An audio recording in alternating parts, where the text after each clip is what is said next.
With the Crock-Pot Smart Slow Cooker enabled by WeMo, dinner is ready when you're ready. Now you can adjust mealtime from anywhere using your smart device. And here's how it works. Once set up, all your connected appliances will appear on your home screen. Consider this mission control, where you can monitor what each of your appliances is programmed to do. Click on the bar to open the drawer of the programming functions. This is where you can set your temperature and cook time settings. Clicking on temperature will open a drop-down menu of temperature options, high, low, or warm. Make your selection. The control panel of the slow cooker will register the temperature change.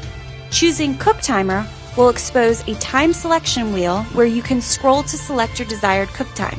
Your final meal ready time will be displayed based on the cooking time that you selected.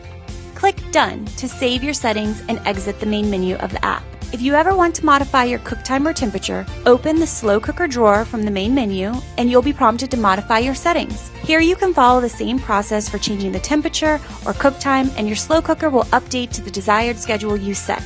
More convenience, more control, more connected.